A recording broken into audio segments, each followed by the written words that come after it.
কমিটির ভাইরা আমাকে সুন্দর করে রিসিভ করে নিয়ে আসছে। আমি কলিজার টুকরা প্রত্যেকটা কমিটি বৃন্দর জন্য দোয়া করি, আল্লাহ তাআলা প্রত্যেকটা কমিটির যুবককে ইসলামের সৈনিক ওমর ফারুক রাদিয়াল্লাহু তাআলা আনহুর মতো কবুল এবং মঞ্জুর করে নিক। আমরা সবাই পড়ছি আমিন। এবং আমি যা দেখতে পাচ্ছি আজকের এই মাহফিলের ডানে বামে আমার সামনে, আপনারা সবাই একবার সবার দিকে তাকান তো সবাই। আচ্ছা, এবার আমার দিকে তাকান, আমার দিকে এবার লুক অ্যাট মাই ফেস, আমাকে দেখেন। এবার আমার মনে হয় যে আজকের মাহফিলে যত অডিয়েন্স এসেছে, if I am not making any mistake, যদি আমার কোনো ভুল না হয়, আজকের মাহফিলের সমস্ত অডিয়েন্সের মাঝে যত শ্রোতা এসেছে 95% আপ যুবক ভাইরা আজকের মাহফিলে এসেছে। আজকে যুবকদের জনস্রোত হয়ে গেছে। আল্লাহ প্রত্যেকটা যুবককে কবুল করো, সবাই পড়ো আমিন। মাইকম্যান ভাই, আপনার সাউন্ডটা শুরুতে যেটা ছিল, শুরুতে ওইটাই পারফেক্ট ছিল, এখন একটু বেশি ঝ্যানঝ্যান করছে। হ্যাঁ, শুরুটাই পারফেক্ট ছিল। আপনাদের বউ আছে কার কার, একটু হাত তোলেন তো। আচ্ছা, বউ আছে, হাত নামান। আপনাদের বউ নাই, সিঙ্গেল কারা, তারা একটু হাত তোলেন। ইন্না লিল্লাহ। আপনাদের কারো বউ নাই? এ আমি বিশ্বাস করি না। মিথ্যা না সত্যি রে ভাই? আহা, আল্লাহ প্রত্যেকটা যুবককে নেককার দিনদার বউ দিয়ে দিক। পড়েন সবাই আমিন। আচ্ছা, হাত নামা। আমি বুঝি শীতকালে যার বউ নাই তার আসলে কিছুই নাই যুবক ভাইরা। আমি আমার কোনো একটা ওয়াজে বলেছিলাম যে যুবকদের শীত দূর করতে কম্বল দিয়ে কাজ হবে না, ল্যাব দিয়ে কাজ হবে না, একমাত্র চরিত্রবান বউ দিয়ে আমার যুবক ভাইদের শীত দূর হবে। ঠিক আছে কিনা বলো? আল্লাহ প্রত্যেকটা আব্বা জানদেরকে কথাটা বোঝার তৌফিক দান করুক। পড়েন সবাই আমিন। আমার আব্বা জানরা মাঝে মাঝে বুঝে গেলেও কিন্তু তথাকথিত কিছু মেয়ে আছে যারা বুঝেও বুঝতে চায় না। অনেক মেয়ে দেখবা যে বিয়ের সময় আসলে চরিত্রবান যুবককে নয়, पैसा जिसके पास है उसी से शादी करना चाहती है। ইভেন অনেক মেয়ে তো এরকমও আছে আমাদের দেশে। I am so sorry to mention that point, আমি আগেই মাপ চাচ্ছি, but I am talking about the reality. এটাই বাস্তব। অনেক মেয়ে দেখবেন টাকা পাইলে টাকলার সঙ্গে বিয়ের পিড়িতে বসে যায় কুড়িগ্রামের ভাই। না, এরকম মেয়ে তো কুড়িগ্রামে নাই। আরে নাই রে ভাই। আল্লাহ এদেরকে হেদায়াত দান করুক। পড়েন সবাই আমিন। প্রিয় কলিজার টুকরা বোনরা যারা আমাকে শুনছেন, আমি আপনাকে একটাই সাজেশন দিতে চাই। বিয়ের সময় আপনি টাকা খুঁজলে টাকা পাবেন, বাড়ি পাবেন, গাড়ি পাবেন, ডুপ্লেক্স ট্রিপ্লেক্স ফ্ল্যাট পাবেন, বাট ওয়াল্লাহি টাকার গুরুত্ব দিলে টাকা পাবেন, আপনি চরিত্রবান যুবকের সন্ধান পাবেন না। আর বিয়ের ক্ষেত্রে চরিত্র যেখানে নাই, খোদার কসম সুখের সন্ধান সেখানে নাই। আল্লাহ প্রিয় বোনদেরকে বোঝার তৌফিক দান করুক। পড়েন সবাই আমিন। আমরা তিনটা তাকবীর দিব। প্রথম তাকবীর দিবে আমার প্রিয় বউওয়ালা ভাইয়েরা, বিবাহিত ভাইয়েরা। দ্বিতীয় তাকবীর দিবেন আমার প্রিয় সিঙ্গেল কলিজার টুকরা যুবক ভাইয়েরা। আমি দেখতে চাই, I would like to test everyone who is more powerful. কার শক্তি কত বেশি আজকে চেক হবে। বিবাহিত ভাইয়েরা একটা কাশি দেন।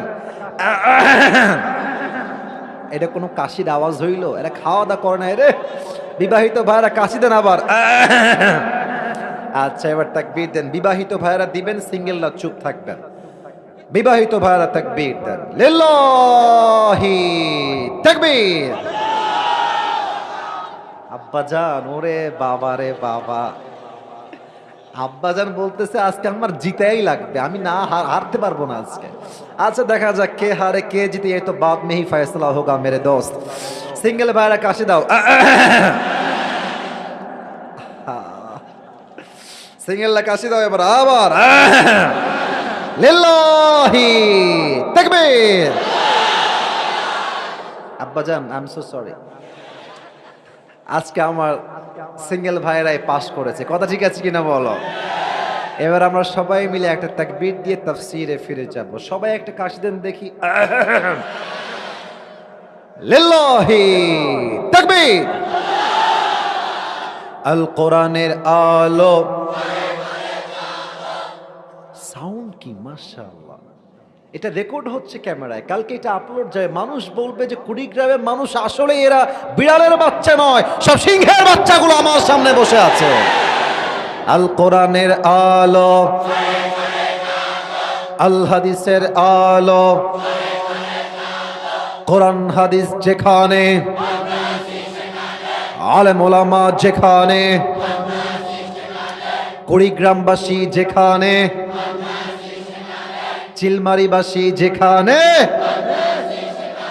আল্লাহ তাআলা যেন কবুল করুন। সকলে পড়ুন আমিন। আমার সময় খুবই কম, আমি তাফসিরে চলে গেলাম।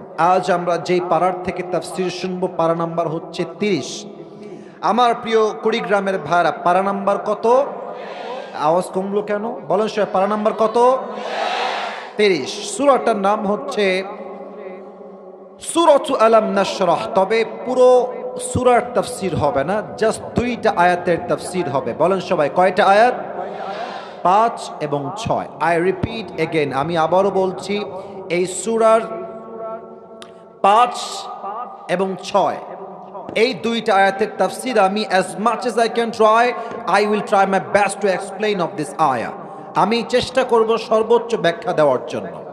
আপনারা এই আয়াতটা আসলে সবাই জানেন, এমন কেউ নেই এখানে যে এই আয়াতটা শোনে নাই। যে কোরআন পড়তেও খুবই কম জানে, সেও এই আয়াতটা আসলে জানে। আয়াতটা আমি তেলাওয়াত করার ট্রাই করছি। আউযু বিল্লাহি মিনাশ শাইতানির রাজীম। বিসমিল্লাহির রহমানির রহিম। ফাইন্না মা'আল উসরি ইউসরা, ইন্না মা'আল উসরি ইউসরা। আল্লাহু আকবার। এটা হচ্ছে সেই 2টা আয়াত। বলবেন যে হুজুর 2টা আয়াতের ব্যাখ্যা করতে কি 1 ঘন্টা সময় লাগে নাকি? এটা কোনো কথা কইলেন আপনি হুজুর? কোরআন হচ্ছে এমন একটা কিতাব, যদি ভাবেন সূরাতুল কাউসার, কাউসার কোরআনের সবচেয়ে বড় সূরা না ছোট সূরা? ভাই কথা না বললে কেমনে বুঝি, বড় না ছোট? শুধুই কি ছোট না সবচেয়ে ছোট? 1 লাইনের সূরা, মাত্র 3টা আয়াত। মনে হবে যে ইয়ার ইসমে তো কোই বাত নেই, এটা কোনো সূরা, এত ছোট সূরা। ভাই তাফসীর পড়লে আপনার মনে হবে যে আল্লাহ তাআলা একটা ঝিনুকের মধ্যে পুরো আটলান্টিক মহাসাগর ঢুকায় দিয়েছে। সুবহানাল্লাহ পড়েন। হ্যাঁ, ছোট মরিচের ঝাল বেশি। আপনাকে আমি এটাই বোঝাবো আজকে। আয়াত মাত্র 2টা, ইটস আ ভেরি শর্টকাট আয়াত, খুবই ছোট্ট আয়াত। আর ব্যাখ্যা শুনলে বুঝবেন কোরআনের মতো কোনো কিতাব আল্লাহর জমিনে দ্বিতীয় আর কিছু হতে পারে না। ঠিক কিনা বলেন? আমি ব্যাখ্যা দিব, তবে শর্ত আছে। ব্যাখ্যা দেওয়ার জন্য আপনাকে বুঝতে হবে এখানে শুধু চোখ থাকলে হবে না, দেহ থাকলে হবে না, এটা থাকতে হবে না। এটা না থাকলে আপনি আমার ওয়াজের কিছুই বুঝবেন না, কারণ পয়েন্টগুলো খুবই সূক্ষ্ম। তো আপনি আপনার মনকে স্থির না করলে ওয়াজের কিছুই বুঝবেন না। আমি আবারও বলছি, মন না থাকলে ওয়াজের আপনি কিছুই বুঝবেন না। So please pay your attention, মনোযোগ বাড়ায় দেন, and listen to me with full concentration. পরিপূর্ণ মনোযোগ দিয়ে শুনবেন সবাই। রাজি আছেন তো সবাই ইনশাআল্লাহ? আজ এই 2টা আয়াতের আমি মোট 4টা ব্যাখ্যা দিতে চাই। তাফসীর আমি 4টা ব্যাখ্যাই মূলত পেয়েছি।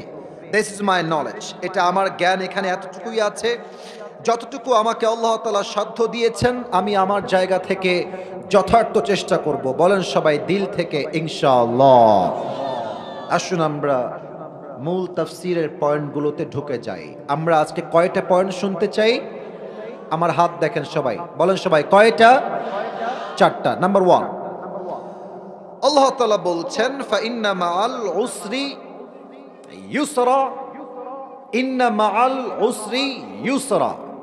উস মানে হচ্ছে কষ্ট, আর ইউস মানে হচ্ছে স্বস্তি, পিস বা শান্তি, কন্ডোলেন্স এন্ড কনসোলেশন। ইউস মানে হচ্ছে স্বস্তি আর উস মানে হচ্ছে কষ্ট। তো খেয়াল করেন আয়াতের দিকে, আল্লাহ তাআলা বলছেন আগে কষ্টের কথা, ফাইন্না মা'আল উসরি ইউসরা, কষ্টের সাথেই আছে স্বস্তি। তাহলে এখানে শব্দের দিক থেকে কষ্ট আছে আগে, স্বস্তি আছে পরে। কিন্তু এই আয়াতের দিকে আপনি যদি অ্যারাবিক গ্রামাটিক্যাল যে রুল আছে, গ্রামারের যেই নিয়ম আছে, ব্যাকরণগত যে দিকটা আছে, এই দিক থেকে খেয়াল করলে এখানে মূলত ইউস তথা স্বস্তি আগে, ওস তথা কষ্ট পরে। আবারও বলছি, যদি আপনি আরবি ব্যাকরণগত দিক থেকে দেখেন তবে কষ্ট আগে নয়, স্বস্তি আছে আগে। এখন বলবেন হুজুর, শব্দের দিক থেকে কষ্ট আগে আর ব্যাকরণগত দিক থেকে স্বস্তি আগে, এর কারণটা আসলে কি? এবার আমাকে উত্তর দেন, ব্যাখ্যা এমনি আপনারাই বুঝে যাবেন। মূলত আল্লাহ তাআলা চান যে বান্দার ফোকাস, বান্দার চিন্তা সুখের দিকে হবে, স্বস্তির দিকে হবে, কষ্টের দিকে নয়। আচ্ছা কুড়িগ্রামের ভাইয়ারা, এই যে মাস নাম হচ্ছে ডিসেম্বর মাস, আমাকে একটু উত্তর করেন তো, এই পুরো মাসে আপনি কয়দিন না খেয়েছিলেন? দিনও না। আমি এটাই চাচ্ছিলাম শুনতে, এই পুরো মাসে আপনি কয়দিন না খেয়েছিলেন? একদিনও না। আচ্ছা বলেন তো, এই পুরো মাসে আপনি কয়দিন অসুস্থ ছিলেন? বলবেন হয়তো একদিন, 2 দিন, অন অ্যান অ্যাভারেজ 3 দিন। এর মানে যদি আপনি খুব ভালো করে ফিকির করেন, দেখবেন যে আপনার জীবনে বেশিরভাগ সময়টা আপনি সুখেই ছিলেন, ঠিক কিনা বলেন? দুঃখটা খুবই সাময়িক হয়, খুবই সাময়িক হয়। আচ্ছা দেখেন, একজন মা তার গর্ভে যখন বাচ্চা থাকে, তার পেটে একটা ব্যথা আছে না? ও ভাই কথা কোন, ব্যথা আছে না? আছে। ব্যথা কয় দিনের জন্য? 10 মাস, 1 বছর? আচ্ছা সব মিলে ধরলাম 10 মাস যান। 10 মাস পর যখন বাচ্চা ডেলিভারি হয়ে যায়, বাচ্চার চেহারা যখন মা দেখে, মায়ের 10 মাসের কষ্ট 1 সেকেন্ডেই দূর হয়ে যায়। আপনি হিসাব করলে দেখবেন যে আপনি কষ্ট খুব কম সময়েই ছিলেন, আপনি বেশিরভাগ সময় সুখেই ছিলেন। তবে এখন অনেকে মনে মনে ভাবছে, হুজুর না না, আমি আমার জীবনে অনেক কষ্ট পেয়েছি। কষ্ট আপনি পেয়েছেন কেন? আমার থেকে ব্যাখ্যা শোনান। কষ্ট আপনি এই জন্য পেয়েছেন যে আপনার কাছে যা আছে আপনি তা নিয়ে ভাবতে রাজি নন, আপনার কাছে যা নাই তা নিয়ে আপনি ভাবতে ব্যস্ত হয়ে যান। আচ্ছা আপনাদের কুড়িগ্রাম যে মেইন সদর থানা, ওখানে গেলে দেখবেন যে মাশাআল্লাহ বড় লোকের ছেলেরা, কারো কাছে আছে R15, জিক্সার, FZ, ফেজার, বাপ রে বাপ, প্রিমিও, এক্স করোলা, বিশাল দামি দামি গাড়ি, হ্যাঁ, নিশান, সিএইচআর। দেখলে মনে হবে ইস রে, আমি চান্দামারিয়া, আমি এই চিলমারিতে থাকি, আমার তো একটা বাইক নাই, সাইকেলও নাই, এত বড় লোক হয়ে গেল, এত টাকা এর কাছে আছে। খবর নিয়ে দেখবা পরিবারের শান্তি নাই, বাপও গাঞ্জা খায়, ছেলেও গাঞ্জা খায়। অথচ তোমার পরিবারে হয়তো বা তুমি বাইক নাই, হয়তো তোমার কাছে কোনো গাড়ি নাই, বাট তুমি তোমার মায়ের দিকে দেখবা, বাপের দিকে দেখবা, মনে হবে যে আমার 2টা জান্নাত দুনিয়াতে আল্লাহ আমাকে দান করে দিয়েছে, ঠিক কিনা বলেন? তোমার কাছে যা আছে তুমি তা নিয়ে ভাবো, যা নাই তা নিয়ে ভেবো না। আল্লাহর হাবিব কি বলেছে দেখেন, আল্লাহর হাবিব বলেছেন, তোমরা যদি সুখের সন্ধান পেতে চাও, উনজুরু ইলা মান হুয়া আসফালা মিনকুম ওয়ালা তানজুরু ইলা মান হুয়া আ'লা মিনকুম। যে তোমার দিকে নিচের দিকে আছে তার দিকে তাকাও, যে তোমার চাইতে বেশি ধনী, যার অবস্থান তোমার চাইতে ভালো, তার দিকে তুমি তাকাও না, ওর দিকে তাকাও যার কিছু নাই। তোমার মনকে সুখের দ্বারা ভরপুর করে দিবে একজন, তিনি কে বলেন তো? এখন গরমকাল না শীতকাল? বলেন না, গরমকাল না শীতকাল? দেখেন না আমার দিকে, দেখেন আমি কোটি পরে আছি, জুব্বা পরে আছি, আপনারা অনেকেই হুডি পরে আছেন, জ্যাকেট পরে আছেন। রাতের বেলা গিয়ে বাসায় কম্বল মুড়ি দিয়ে ঘুমান, ল্যাপ মুড়ি দিয়ে ঘুমান। যদি কখনো সুযোগ হয় রেলওয়ে স্টেশনে যাবেন, দেখবেন ছোট্ট বাচ্চা শুয়ে আছে, একটা সোয়েটার পরবে, একটা জ্যাকেট পরবে, একটা মাফলার পরবে, একটা চাদর পরবে, তার কাছে সে সামর্থ্যটাও নয়। কুড়িগ্রামের ভাইয়ারা, তাকে দেখেন, দেখবেন যে আপনার মন বলবে যে যা, ওর তো চাদরটাও নাই, মাফলারও নাই, তুই ওর চাইতে হাজার হাজার গুণ বেশি ভালো আছিস, ঠিক কিনা বলেন? Look at people, those who are lower than you. Don't look at that people, those who are higher than you.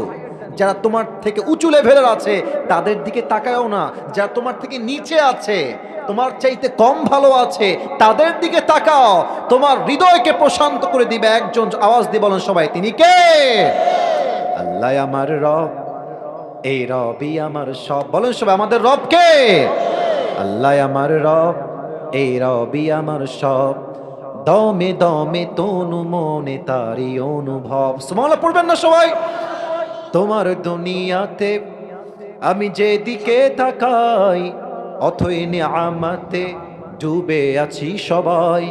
পাখ পাখালির কণ্ঠে শুনি তাসবি কল রব, তাসবি কল রব। পড়েন সবাই, আল্লাহ আমার রব, দমে দমে তনু মনে তারি অনুভব। বলেন সবাই, রব কে?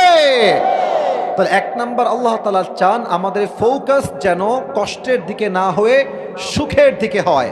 আজ থেকে কোন দিকে দেখবেন আমাকে উত্তর দেন, আমি 2 নাম্বার তাফসিরে যাব। আজ থেকে আপনার চোখ থাকবে কষ্টের দিকে না স্বস্তির দিকে? ভাই আওয়াজ দিলে বুঝবো যে আপনারা বুঝে গেছেন পয়েন্ট। আমি নেক্সট পয়েন্টে যাব।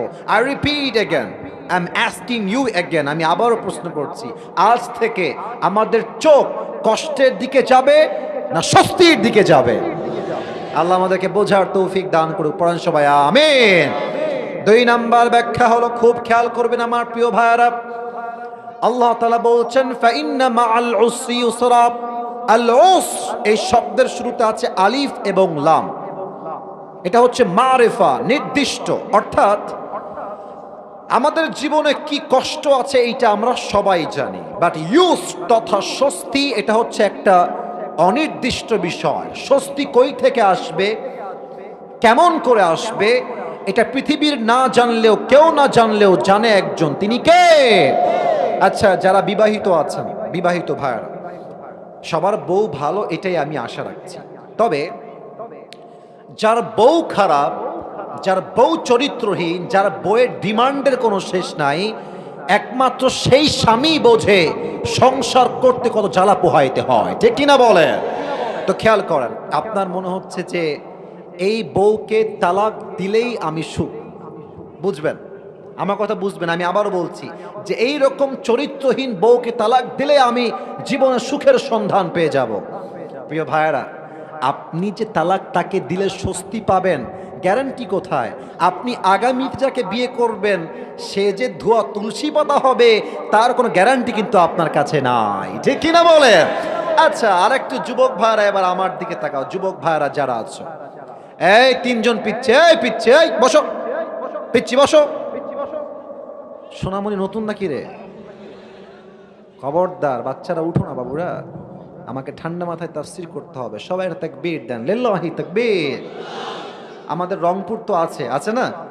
রংপুরের শহরে যাবেন, রাস্তা দিয়ে হাঁটতেছেন, ইউ আর মেন্টালি ফ্রি, কোনো টেনশন নাই, চাপ নাই, যাচ্ছেন রাস্তা দিয়ে, হঠাৎ করে এদিক সেদিক তাকাচ্ছেন, দেখছেন যে ওয়াও মাশাআল্লাহ সুন্দরী মেয়ে রাস্তা দিয়ে হাঁটতেছে, চোখ পড়ে গেছে, একবার দেখেছেন, চোখ নামিয়ে ফেলেছেন।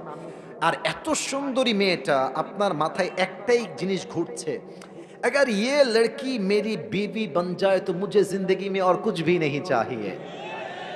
मेरे दोस्त, মনে হচ্ছে যে এইটা পেলেই সব পেয়ে যাবা, বাট অনেক মেয়ের কিন্তু উপরে ফিটফাট হয়, ভেতরে পুরোটাই সদরঘাট হয়। তুমি যাকে আজকে রাজধানী মনে করছো, কি বিয়ে করার পরে দেখবা সে কাল নাগিনীতে পরিণত হয়ে গেছে, ঠিক আছে কিনা? মনে হচ্ছে এই মেয়েকে পেলেই আমার জীবনটা একদম সুখে শান্তিতে ভরে যাবেন। না, স্বস্তি আসবে কেমনে, সুখ আসবে কেমনে, you don't know about it. আপনি জানেন না, স্বস্তির সন্ধান আপনাকে দিবে একজন। আওয়াজ দিয়ে বলেন সবাই, তিনি কে? আর একটু ভালো করে বোঝাই, দেখবা রাস্তায় হাঁটতেছো, একটা মেয়ে মাশাআল্লাহ ওই রকম সুন্দরী না। আমি আবারও বলছি, এটা বোঝাবার উদ্দেশ্য যুবকদেরকে আমি আকর্ষিত করতে চাই পয়েন্টটাকে বোঝাবার জন্য, তাই আমি এক্সাম্পলটা দিচ্ছি, আমি ক্লিয়ার কাট বললাম। দেখছো মেয়েটা হাতেও মোজা, পায়েও মোজা, পুরো মুখটা নেকাব দিয়ে ঢাকা, চোখটা দেখা যায় আর কিছুই দেখা যায় না। তুমি ভাবছো মাশাআল্লাহ ইয়ার ये तो जन्नत से भाग के दुनिया में आई है, এত ভালো মেয়ে তো আমি জীবনেও দেখি নাই, এই মেয়েকে আমার বিয়ে করতে হবে। প্রিয় যুবক ভাইয়েরা, আজকাল এই বাংলাদেশে বোরকা পরলেই আসল দিনদার হওয়া যায় না। তুমি দেখবা পার্কে, রাস্তা ঘাটে, হোটেলে, রেস্টুরেন্টে যত মেয়ে প্রেম করে বেড়ায়, I am so sorry to mention that point, I am so regretful, আমার আফসোস হচ্ছে বলতে, বাট আমাকে বলতে হবে বেশিরভাগ মেয়ে যারা প্রেম করে বেড়ায় রাস্তাঘাটে, তার 80% বোরকাওয়ালিরাই প্রেম করে বেড়ায়। তার মানে এরা বোরকা এবং হিজাব এবং নেকাব পরিধান করেছে পর্দার জন্য নয়, প্রেম করা হাতিয়ার হিসেবে তার বোরকাকে ইউজ করেছে যুবক ভাইরা। অতএব যেইটা দেখলে মনে হচ্ছে এটা পেলেই শান্তি হয়ে যাবে, এটা পেলেই স্বস্তি হয়ে যাবে, ইটস নট লাইক দ্যাট। বরং তোমার স্বস্তি কই আছে, তোমাকে সন্ধান দিবে একজন, তিনি কে? আচ্ছা, আমার কথা কি বোঝা যায় না? আমি এমনি বলতেছি, বোঝা কি যায়? যায় যায় তাহলে আমাকে বলে দেন উত্তরটা।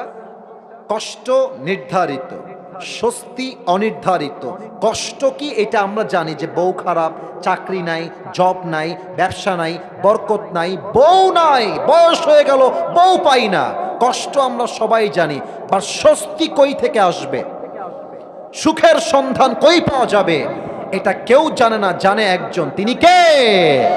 2 নাম্বার ব্যাখ্যা শেষ। 3 নাম্বারটা আরো অসাধারণ। আচ্ছা, এখানে অনেক যুবক, এখানে অনেক যুবক আমার আব্বা জানরাও বসে আছেন। আচ্ছা, মাঝে মাঝে দেখবেন যে কষ্ট এত বেড়ে যায়, মনে হয় যে আমি কষ্ট থেকে আর কখনো মুক্তিই পাবো না। মনে করেন যে মুরব্বী আব্বা জান, আপনারা আমার দিকে তাকান, মুরব্বীরা আর মায়েরা আমার দিকে তাকান। আপনার ছেলে এতটা বিগড়ে গেছে, গাঁজা খায়, সিগারেট খায়, সারাদিন বাইক নিয়ে টোটো কোম্পানির মতো ঘুরে বেড়ায়। মা মুরব্বী হয়ে গেছে, যুবক এত নষ্ট, এত জায়গায় প্রেম করে, নষ্টামি করে। মুরব্বী আব্বাজন চোখ দিয়ে পানি ছাড়ে আর কাঁদে আর বলে, আব্বারে তুই কি ভালো হবি না? তুই কি কোনোদিন আল্লাহ রাস্তায় ফিরে আসবি না? বাপের কষ্ট। বাপ ভাবছে, ইস, আমার ছেলে মনে হয় আর জীবনেও ফিরে আসবে না, হয়তো আর জীবনে কখনো ভালোই সে হবে না, হয়তো আমি সন্তানের জন্য জাহান্নামী হয়ে যাব। আল্লাহ বলছেন না না না না। এখানে দেখেন, আয়াতটা লক্ষ্য করবেন, এখানে অনেক মাদ্রাসার ছাত্ররাও আছেন, আমার কথা ভুল হয়ে তারা বুঝতে পারবে, আমার কথা যদি ভুল হয়ে যায়। এখানে আল্লাহ তাআলা বলেছেন যে ইন্না মাআল উসরি ইউসরা। আই রিপিট এগেন, শব্দের শুরুতে আছে ইন্না। কুড়িগ্রামের ভাড়া, এটা আমাকে রিপিট করে বলতে হবে উত্তরে। শব্দের শুরুতে কি না? আবার বলেন, কি না? ইন্না হচ্ছে আরবিক গ্রামাটিক্যাল রুল অনুযায়ী এটা হচ্ছে হুরুফে মুশাব্বাহ বিল ফাইল। এটা এমন একটা হরফ, এটা যেই বাক্যের শুরুতে আসে যত সন্দেহ আছে সব সন্দেহ দূর হয়ে যায়। এর মানে নিশ্চিত নিশ্চিত তোমার সন্তান একদিন ভালো হবে, নিশ্চিত নিশ্চিত নিশ্চিত তুমি একদিন চাকরির সন্ধান পাবা, নিশ্চিত নিশ্চিত নিশ্চিত তুমি একজন দিনদার চরিত্রবান মেয়ে পাবা, নিশ্চিত নিশ্চিত নিশ্চিত তোমার ব্যবসায় একদিন না একদিন বরকত দিবে একজন। আওয়াজ দিয়ে বলেন সবাই, তিনি কে? Don't doubt, don't feel doubt about it. সন্দেহ নাই। ওয়া ইয়াতাওয়াক্কাল আলাল্লাহি ফাহুয়া হাসবু। যার ভরসা আল্লাহর উপরে হয়, আল্লাহ তাআলা নিজেই বলছেন আমি একাই তার জন্য যথেষ্ট হয়ে যাই। সুবহানাল্লাহ পড়েন সবাই। তাহলে 3 নাম্বার ব্যাখ্যা কি বোঝা যায়? যায় যায় যায়। এবার আসি 4 নাম্বার। তবে একটা ব্রেক চাই। ব্রেকটা হচ্ছে আমি সবাইকে একটা ওয়াদা করাতে চাই, একটু পরে তার আগে একটা তাকবীর দেওয়া লাগবে। প্রমাণ করতে হবে আমরা আগেও বাঘের বাচ্চা, মাঝেও বাঘের বাচ্চা, শেষেও আমরা বাঘের বাচ্চা থাকবো। রাজি আছেন তো সবাই ইনশাআল্লাহ? মানে আমরা বীর বাহাদুরের সন্তান। তাকবীর দেন, একটা কাশি দেন সবাই। লিল্লাহি তাকবীর। মাশাআল্লাহ। আমার শেষ পয়েন্ট, এরপর আমি 2টি ঘটনা বলে আমার দোয়ার দিকে যাব। এখানে দেখেন, কষ্টের পরে সুখ যদি কেউ আপনাকে তাফসির করে, এটা তাফসিরটা ভুল হবে। আবারও বলছি, কষ্টের পরেই আছে সুখ, এটা ভুল তাফসির। আসল তাফসির হচ্ছে কষ্টের সাথেই আছে সুখ। দেখেন আরবি সিস্টেম দেখেন, যদি এমন হতো যে কষ্টের পরে সুখ, তাহলে কি হতো? ফাইন্না বাদাল উসরি ইউসরা, কষ্টের পরে আছে সুখ। ব্যাপারটা এরকম নয়। আল্লাহ বলছেন ফাইন্না মাআল উসরি ইউসরা, কষ্টের পরে সুখ নয়, বরং কষ্ট আছে যেখানে স্বস্তিও আছে সেখানে। ঠিক কিনা বলেন? আমার কুড়িগ্রামের ভাইয়েরা, আপনারা আমাকে ফেসবুকে দেখেন, তারা হয়তো জানেন যে আমার একটা গাড়ি অ্যাক্সিডেন্ট হয়েছিল। জানেন নাকি আপনারা? আমার গাড়ি অ্যাক্সিডেন্টটা অনেকে দেখেছেন, আপনারা যারা যুবক ভাইরা, মুরব্বীরা আমাকে দেখেন। আমি এটা আমার জীবন থেকে বলছি যে কষ্ট আছে যেখানে স্বস্তিও আছে সেখানে। আমি যখন গত বছরের প্রোগ্রাম শুরু করলাম, অক্টোবর, নভেম্বর, ডিসেম্বর প্রোগ্রাম করলাম অন্য গাড়ি দিয়ে, ওটাও আমার গাড়ি। তো ওটা নর্মাল গাড়ি ছিল। তো ভাবলাম যে নর্মাল গাড়িতে প্রোগ্রাম করতে একটু ডিস্টার্ব ফিল করছে, এটা ভালো গাড়ি নিলে আমার জার্নিটা কমফোর্টেবল হবে, আমার জন্য সুবিধার হবে। তো জানুয়ারির 1 তারিখে আমি গেলাম ঢাকা, বাংলাদেশের রাজধানী, যমুনা ফিউচার পার্কের পাশে একটা শোরুম থেকে একটা দামি গাড়ি কিনলাম, ব্র্যান্ড নিউ কার, যেটা তখনকার মার্কেট প্রাইস ছিল মেবি 55 লাখ টাকা, অর্থাৎ অর্ধ কোটি টাকা। কম না বেশি রে ভাই? ভালোই দাম আছে, যাই বলেন আপনারা। তো আমি গাড়িটা কিনলাম খুব শখ করে, জমানো টাকা, কষ্টের টাকা, কষ্টের উপার্জন দিয়ে গাড়িটা কিনেছি। তো আমার গাড়িটা কেনার 7 দিন পরে আমার প্রোগ্রাম হচ্ছে ঢাকার ঠিক মেইন সড়ক পার হয়ে সোজা কুমিল্লা, কুমিল্লার চাঁদপুরে আমার প্রোগ্রাম। রাত 12টায় প্রোগ্রাম শেষ করলাম। চাঁদপুর থেকে আমি আসবো কুমিল্লার মেইন শহরে, গাড়ি আমার ছেড়ে দিয়েছে। আপনাদের যে রাস্তাগুলো আমি আসলাম, এই যে এই পাশ দিয়ে, একবার ডানে বামে, একবার সোজা, আর একবার এদিকে, মানে ঢেউ ঢেউ রাস্তা। আচ্ছা আমার দিকে তাকান তো, এই যে আমার হাত দেখেন আব্বাজান, যুবক ভাইরা, look at my two hands, আমার ডান হাত বাম হাত দেখো, এটা হচ্ছে সোজা রাস্তা।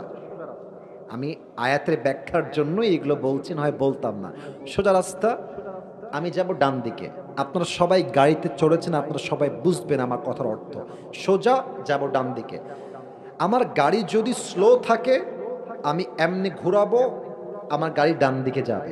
যদি আমার গাড়ি থাকে 80-তে বা 100-তে, আমি গাড়ি ঘুরাবো, গাড়ি ঘুরবেও, তবে গাড়ি আর ডানে যাবে না, গাড়ি যাবে সোজা খাদে বা নদীতে।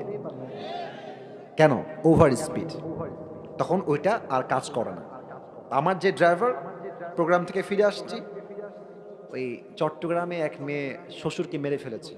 তো বলছে মাল্লা কেন, এ তো অন্যায় করেছ। তো বলছে আমি কি বলেছি যে আমি দুষ করিনি, তো মারলি কেন রে বাবা? বলছে আমার আবেগ কাজ করছে, বিবেক কাজ করে নাই। তা আমার ড্রাইভার সাহেবের আবেগ কাজ করেছে, বিবেক কাজ করে নাই। সে ওই ছোট্ট রাস্তা, গাড়ি চলতেছে 80-তে, ঠাস করে একটা ব্রেক আসছে, ডান দিকে যাওয়া লাগবে, বৃষ্টি ভেজা রাত, কাদা হয়ে আছে। ডান দিকে যখন তিনি ব্রেক করবেন এবং গাড়ি ঘোরাবেন, গাড়ি আছে 70 কিংবা 80 স্পিডে, গাড়ি তখন আর ডান দিকে যায় নাই, গাড়ি সোজা গিয়ে পুকুরে পড়ে গেছে। মাশাআল্লাহ, পুকুরে পড়ার পরে কেমনে পড়েছে আমি বোঝাই। গাড়িটা ছিল এমনে, ঘোরাইছে এই দিকে, গাড়িটা যখন ঘোরাবে উল্টায় গেছে। আমি গাড়িতে বসে আছি, একবার এমনে উল্টাইছে, আবার উল্টাইছে, আবার উল্টাইছে, 3 বার উল্টে পুকুরে পড়েছে পানির ভেতরে। আমি দেখতে পাচ্ছি পানি নিচ থেকে উঠতেছে উঠতেছে। বুঝে গেছি লা ইলাহা ইল্লাল্লাহ ছাড়া কোনো গতি নাই। এবার কালেমা পড়া অলরেডি শুরু হয়ে গেছে আমাদের সবারই। প্রায় আমরা 7 জন ছিলাম একটা গাড়িতে, আর আমার সিট বেল্টও বাঁধা নাই। পানি যখন উঠতে শুরু করেছে, আমার সামনে যিনি ছিলেন গ্লাসে এক বাড়ি দিয়েছে, এক বাড়িতে গ্লাস ভেঙে গেছে, গ্লাস দিয়ে নেমে পালাই গেছে সে, আর আমি ভিতরে বসে আছি। লোকজন এই গাড়ির সাউন্ড পেয়ে চতুর এলাকার সব লোক দৌড় দিয়ে আসছে, কি হলো, কেমনে হলো, কি হয়েছে। এসেই দেখছে আসিফ হুজুরের গাড়ি পড়ে গেছে। সবাই খুব সহানুভূতির সাথে উদ্ধার করলো। আমার গাড়িটা চেইন দিয়ে তোলা হলো পানির নিচ থেকে।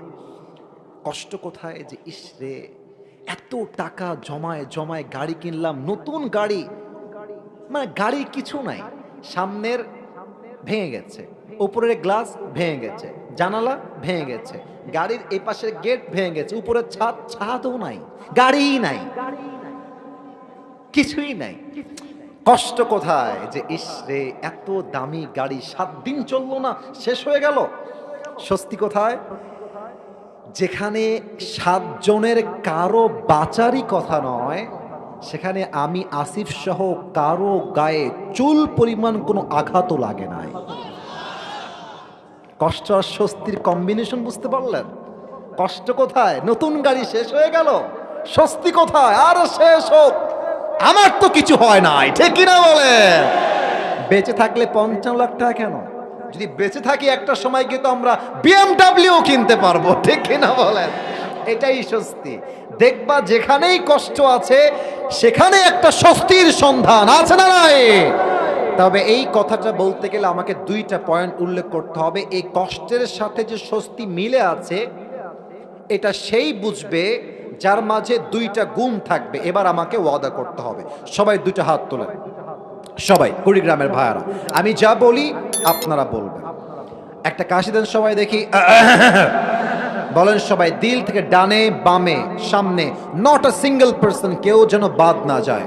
বলেন সবাই দিল থেকে হুজুর। এত আসতে কেন? বলেন সবাই হুজুর, আমরা ওয়াদা করলাম আজ দোয়া না করে, আরে কথা কন, দোয়া না করে আমরা কেউ উঠে যাব না। এই যে এমনে যাব না, আবার বলেন যাব না। বলেন সবাই হাত তুলে ইনশাআল্লাহ। হাত নামান, কারণ আর মাত্র 20 মিনিট সময় বাকি আছে দোয়ার টাইম সহ। আমি বলতে চাই এখন যদি কেউ উঠে যায়, আল্লাহর হাবিব বলেছেন লা ঈমানা লাহ লিমান লা আমানা লাহ, যার কথার ঠিক নাই তার ঈমানের ঠিক নাই, ঠিক কিনা বলেন? কেউ যদি উঠে যায় ওর লুঙ্গি টাইনা ধরে বসায় দিবেন, তবে খুলে যেন না যায়। আল্লাহ সবাইকে দোয়া করে যাওয়ার তৌফিক দান করুক। পড়েন সবাই আমিন। 1 নাম্বার গুণ হচ্ছে সবর বা ধৈর্য। আমি সবার থেকে শুনতে চাই 1 নাম্বার গুণ হচ্ছে সবর বা ধৈর্য। এখানে যারা বসে আছেন, আমি সহ আমাদের সবাই, আমরা যারা আছি, আমার মনে হয় এটা যে আমরা মেবি 99% মানুষ আমরা বড় ঘরের সন্তান নই, আমরা মধ্যবিত্ত পরিবারের সন্তান। আচ্ছা, আমি আমার একটা ওয়াজে বলেছিলাম, তোমাদের হয়তো মনে আছে, যে মধ্যবিত্ত পরিবারের সন্তান মানেই একটা ব্র্যান্ড। সাইকেল দিবা চলবে, বাইক দিবা চলবে, কার দিবা চলবে, কিছুই দিবা না বলবা হেঁটে হেঁটে আসো তাও চলবে। It's just because I am from middle class family, আমি মধ্যবিত্ত পরিবারের সন্তান।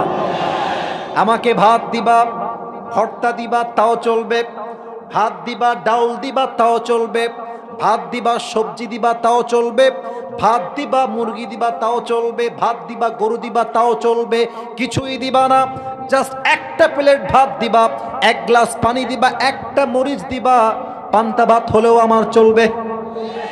কারণ আমি বড় ঘরের ঘাপুস ঘুপুস খেয়ে খেয়ে বড় হওয়া ব্রয়লার মুরগি আমি না। আমি মধ্যবিত্ত পরিবারের সন্তান, আমি কঠোর পরিশ্রমী সন্তান। এবার বলেন, আমাদের পরিবারে মাঝে মাঝে অভাব আসে না? আব্বাজানরা আমার কথা খুব মনোযোগ দিয়ে শুনছে, মানে হচ্ছে কথা সত্য বলছি আমি। আমার পরিবারে মাঝে মাঝে আমাদের অভাব আছে না? আছে না? আছে না? দেখবেন যে পুরো মাস চলে যায় গরুর গোস্ত রান্না হয় নাই, পুরো মাস চলে যায় মুরগির গোস্ত রান্না হয় না। কষ্ট লাগে যে আল্লাহ এত অভাব কেন আমার পরিবারে। এবার আমাকে জবাব দিবেন, কিছু হাদিস থেকে প্রশ্ন করছি, আই হোপ আমি সঠিক উত্তর পাবো। বলেন তো,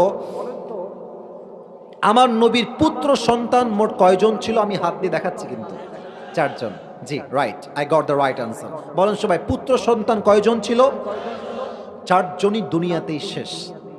কাফেররা কি বলছে? এই মুহাম্মদ, আগেই বলবেন আপনার নাউজুবিল্লাহ, বলছে এই মুহাম্মদ তোর বংশ তো লেজ কাটা বংশ। নাউজুবিল্লাহ, আসতে বললেন কেন আপনারা? ইস, নবীজি বলছে কেন আমার বংশ লেজ কাটা কেন? বলছে তোর প্রথম সন্তান, দ্বিতীয় সন্তান, তৃতীয় সন্তান, চতুর্থ সন্তান কেউ বেঁচে নাই, তোর বংশ বিস্তার হবে না, তোর বংশ দুনিয়াতেই শেষ হয়ে যাবে। বলেন সবাই নাউজুবিল্লাহ। আমার নবীর কলিজায় এই কথাটা আঘাত করেছে। আল্লাহ বলছে, নবী টেনশন করবেন না, আপনার সমস্ত কষ্ট দূর করবে একজন, তিনি কে? এবার বলেন প্রশ্নের উত্তর। নবীজির একজন মেয়ে যিনি সবচেয়ে কলিজার টুকরা আদরের মেয়ে, নাম হচ্ছে ফাতেমা। এই ভাইয়েরা বলেন, আওয়াজ নাই কেন? বলেন সবাই, কি নাম? ফাতেমা রাদিয়াল্লাহু তাআলা আনহা। ফাতেমার একজন স্বামী ছিলেন, তার নাম কি ছিল? আলী রাদিয়াল্লাহু তাআলা আন। এবার লাস্ট প্রশ্ন, তাদের পরিবার থেকে, সংসার থেকে আল্লাহ 2টা সন্তান দিয়েছেন, কি কি নাম? হ্যাঁ, আবার বলেন, হাসান এবং হুসাইন। একদিনের ঘটনা হাদিসে আসছে, আলী এবং ফাতেমার ঘরে এক প্রচন্ড অভাব দেখা দিল। এত অভাব, 3 দিন যাবৎ চাল নাই, ডাল নাই, ভাত নাই, খাবার নাই, কিছুই নাই। ফাতেমা ডাক দিয়ে বলছে, আলী 3 দিন যাবৎ ভাত ডাল কিছুই নাই, আমরা কি করতে পারি? কি করা যায়? আলী বলছে, ফাতেমা যাও, নবীর কাছে যাও, গিয়ে বলো, আব্বা জান আতিনি শাইআন, কিছু দান করেন, আমরা তো অভাবগ্রস্ত হয়ে আছি, খাবার দেন। ফাতেমা বলছে, ঠিক আছে আমি যাব, আমি চেয়ে নিয়ে আসবো। ফাতেমা বের হয়ে গেছে, নবীর কাছে আসছে। ইয়া রাসূলুল্লাহ আতিনি শাইআন, আমাকে কিছু একটা দান করেন, আমরা খুব ক্ষুধার্ত, 3 দিন যাবত কিছুই আমরা খাই নাই। আমার নবীজির কি আদর্শ, কি স্ট্যাটাস, কি সিস্টেম। নবীজি বলছে, ফাতেমা বসো, আম্মা বসো, স্থির হও, অস্থির হও না। নবীজি এবার ফাতেমার ধৈর্যের পরীক্ষা নেওয়া শুরু করলেন। ডাক দিয়ে বলছে, ফাতেমা আমাকে বলো, তোমাকে আমি 2টা অপশন দিচ্ছি, মা বুঝে শুনে শোনো। বলছে, আব্বা বলেন।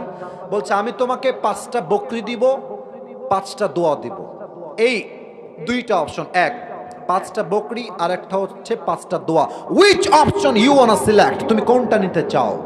ফাতেমা বুঝে গেছে আমার আব্বা আমাকে ধৈর্যের পরীক্ষা নিচ্ছে। ফাতেমা বলছে, আব্বা জান 5টা বকরির কোনো প্রয়োজন নাই, 5টা দোয়া শিখালেই আপনার ফাতেমার কলিজা ঠান্ডা হয়ে যাবে। সুবহানাল্লাহ পড়ে সবাই। আমি সবাইকে দোয়াটা পড়াতে চাই। আমি জানি এখনই মুখস্থ হবে না, বাট ক্যামেরায় কালকে আপলোড হয়ে যাবে, সবাই মুখস্থ করবেন, সবার কাজে দিবে। আগে আমার সাথে পড়েন দেখি, দেখবো আপনাদের জোর কত বেশি আছে। পড়েন সবাই, ইয়া আউয়ালাল আউয়ালিন, ইয়া আখিরাল আখিরিন, ইয়া যাল কুওয়াতিল মাতিন, ইয়া রাহিমাল মাসাকিন। এই 4টা শব্দ হয়তো কঠিন লেগেছে, বাট শেষের শব্দটা very easy, it's too much easy, very easy. সবাই দিল থেকে পড়বেন, সবাই পড়েন, ইয়া আরহামার রাহিমিন। এই 5 শব্দের দোয়া যে বান্দা অভাবে, কষ্টে, দুঃখে, আবারও বলছি, অভাবে, কষ্টে, দুঃখে, হতাশায়, বাসায় চাল নাই, ডাল নাই, হাতে টাকা নাই, ব্যবসায় বরকত নাই, জমিতে ধান নাই, মাছ নাই, অভাব, অভাব আর অভাব, এই 5 শব্দের দোয়া যেই বান্দা আমল করবে, আল্লাহর হাবিব নিজেই গ্যারান্টি দিয়েছেন তার সমস্ত অভাব দূর করার দায়িত্ব আল্লাহ নিজ হাতে নিয়ে নেবেন। এই 5 শব্দের দোয়া সবাই পাঠ করবেন। ফাতেমা দোয়াটা শিখে বাসায় চলে আসছে। ওইদিকে Hasan, Husain, Ali, they were waiting for the food. সবাই অপেক্ষায় আছে, খাবার নিয়ে আসবে মা, আমরা সবাই খাবো। আলী দেখছে দূর থেকে ফাতেমা আসছে, ফাতেমার এই হাতেও কিছু নাই, এই হাতেও কিছু নাই, 2 হাত ফাঁকা। ফাতেমা যখন দরজার কড়া নেড়েছে, আলী গেট খোলেন, গেট খুলে বলছে, তোমার হাতে খাবার কোথায়? আমি ক্ষুধার্ত, আমার সন্তানটা ক্ষুধার্ত, খাবার কোথায়? তোমার হাত তো খালি। ফাতেমা ডাক দিয়ে বলছে, আমার হাত যদিও বাহ্যিক দৃষ্টিতে খালি মনে হচ্ছে, হে আলী, যাহাবতু লিদ-দুনিয়া ওয়া জিতু বিল আখিরাহ, আমি আল্লাহর হাবিবের কাছে দুনিয়া চাওয়ার জন্য গিয়েছিলাম, আমার হাবিব আমার 2 হাত ভরে আখিরাত দিয়ে ফেরত পাঠিয়ে দিয়েছে। কোন সুবহানাল্লাহ।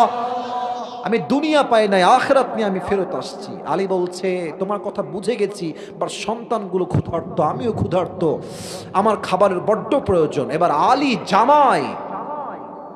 জামাই দৌড় দিয়েছে শ্বশুরের কাছে। শ্বশুর বুঝে গেছে তারা খুবই ক্ষুধার্ত। আসলে আলী এসেছে, বলছে, এদিকে আসো, এদিকে আসো, এদিকে আসো, বসো। যখনই, আচ্ছা ঠিক আছে বুঝে গেছি, শেষ কথা বলে দিতে হবে। যখনই চলে আসছে, এসে বলছে, নবী হে, 3 দিন যাবত না খাওয়া, আমাকে কিছু খাবার দেন। আতিনি শাইআন। নবীজি বলছেন, শোনো, 2টা অপশন দিব। বলেন সবাই, কয়টা? আমার সময় কম, আমাকে শেষ করতে, বলেন সবাই কয়টা? 1, তোমাকে আমি 5000 বকরি দিব। কয় হাজার? আবার বলেন সবাই, কয় হাজার? আর 5টা দোয়া শেখাতে চাই। তুমি কোনটা চাও আলী? আলী বুঝে গেছে আমার শ্বশুর আমাকে ধৈর্যের পরীক্ষা নিচ্ছে। আলী বলছে, আব্বাজান দোয়া দেন, আমার বকরির দরকার নেই, দোয়া দিলে আমি খুশি হয়ে যাবো। সুবহানাল্লাহ পড়বেন না আপনারা? নবীজি আবার থেকে সেই দোয়া শেখালেন। তিনি দোয়া শিখে ফিরে আসলেন। হাদিসে আসছে, ভেরি শর্টকাট ওয়েতে বলছি, স্বামী এবং স্ত্রী 2 জন মিলে 5 শব্দের দোয়ার আমল শুরু করলেন। আল্লাহর হাবিব বলেছেন এই 5 শব্দের দোয়ার বিনিময়ে আলী এবং ফাতেমাকে আল্লাহ তাআলা এত রিজিক দিলেন তার কল্পনাই করতে পারলো না। সুবহানাল্লাহ। তাহলে 1 নাম্বার ধৈর্য ধারণ করবেন যত কষ্টই আসুক। 2 নাম্বার কথা বলে শেষ করছি, তাওয়াক্কুল, আল্লাহর উপরে ভরসা। ভরসাটা কেমনে করবেন? মনে করেন যে আপনার বাড়িতে মাত্র 5,000 টাকা আছে, আপনার লাগবে 50,000 টাকা। আপনি সর্বোচ্চ চেষ্টা করবেন টাকা কামানোর জন্য। 2 নাম্বার ভরসা রাখবেন আমার যত কষ্টই আসুক, যত দুঃখই আসুক, সমস্ত কষ্ট, হতাশা, অভাবকে দূর করবে আমার রব। আওয়াজ দিয়ে বলেন সেই রবকে। আল্লাহ তুমি সবাইকে সবরে জামিল দান করো এবং সবাইকে তোমার উপরে ভরসা করার তৌফিক দান করো। পড়েন সবাই আমিন।